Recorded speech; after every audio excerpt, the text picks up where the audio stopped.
April 26 guild meeting జరిగింది. Guild మీటింగ్లో మాకు హిట్ 3 గురించి బాంబేలో రిలీజ్ ఇష్యూ ఒకటి ఉండే. సెకండ్, ఈస్ట్ గోదావరిలో ఇలా పర్సంటేజ్ విధానం కావాలని వాళ్ళు నిర్ణయం తీసుకొని ఇండైరెక్ట్గా జూన్ 1 నుంచి వాళ్ళది వర్కౌట్ అవ్వకుంటే థియేటర్లు ఇలా ఆపుతాము అని కమ్యూనికేట్ చేయడం జరిగింది. ఇది ఎవ్రీథింగ్ ఎగ్జిబిటర్స్ డిస్ట్రిబ్యూటర్స్ మధ్యలో ఈస్ట్ గోదావరిలో జరిగిన సంఘటన.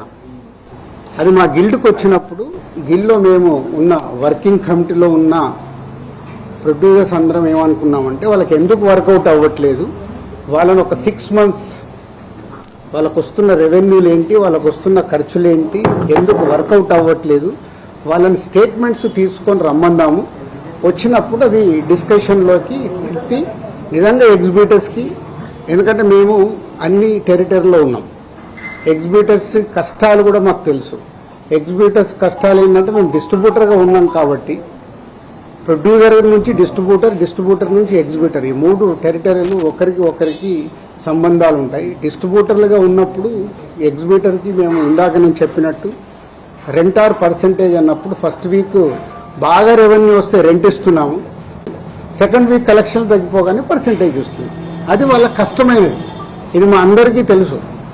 దానికి సొల్యూషన్ మేము చాలా రోజులు అనుకుంటున్నాం, కానీ ఉన్న పరిస్థితుల వల్ల ప్రొడ్యూసర్స్ కూడా హ్యాపీగా లేరు కాబట్టి ఆ సొల్యూషన్ రావట్లా.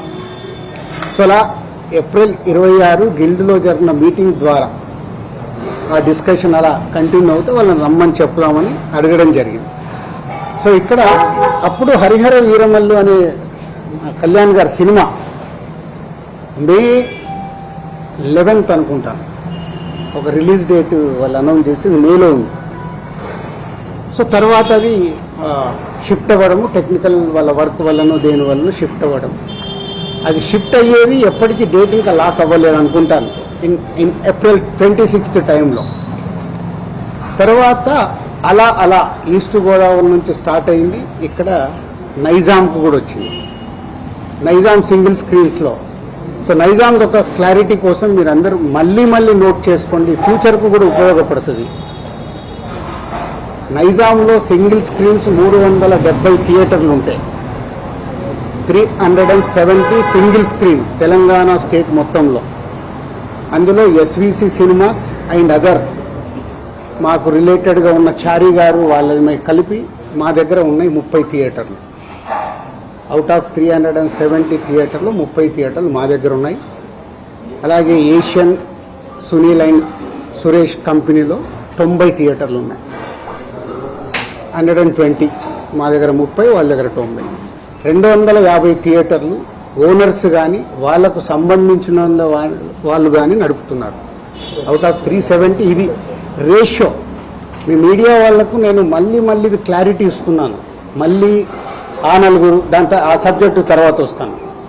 సో ఒక వ్యక్తుల మీద ఇండివిజువల్గా టార్గెట్ చేయడము, వెనకాల ఏముందో అర్థం చేసుకోకుండా మాట్లాడడము, మీలాంటి వాళ్ళు కనీసం ఇలాంటి క్వశ్చన్స్ వచ్చినప్పుడు అండర్లైన్ చేసుకోండి. మీరు మాట్లాడేటప్పుడు ఎవరో ఎక్కడి నుంచో ఫోన్ ఇన్ తీసుకుంటారు. నాకు ఎవరో లింక్ పంపితే జీ న్యూస్ ఉన్నారు ఎవరైనా ఇక్కడ, జీ న్యూస్లో చూసా ఇందాక ఎవరో పంపిస్తే, ఆ టాపిక్ సంబంధం లేదు కానీ అది కూడా తీస్తా.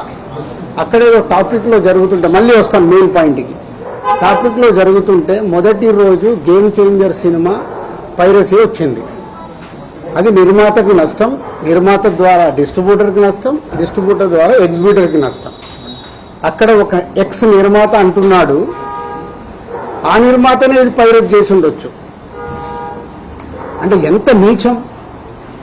ఒక ప్యాషనెటిక్ ప్రొడ్యూసర్ నేను, నా సినిమాని నేను కాపాడుకోవడానికి ఫైట్ చేస్తాను అంటే ఎంత దిగజారిపోతున్నారు వాళ్ళు. మీడియాలోకి రావడానికా, మీడియా వాళ్ళు ఇచ్చే ఇంపార్టెంట్ కోసమా?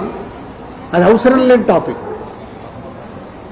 పైరసీ మీద మేము ఫైట్ చేస్తాం కానీ ఎవడన్నా ఇన్హౌస్ మన ఇంట్లో మనిషిని మనం చంపుకోవాలని ఎవడన్నా మనిషి అనుకుంటాడా? ఏ కుటుంబంలో ఎవరన్నా అనుకుంటారా? అంత నీచంగా బిహేవ్ చేస్తున్నారు కొందరు, అది పక్కన పెడదాం.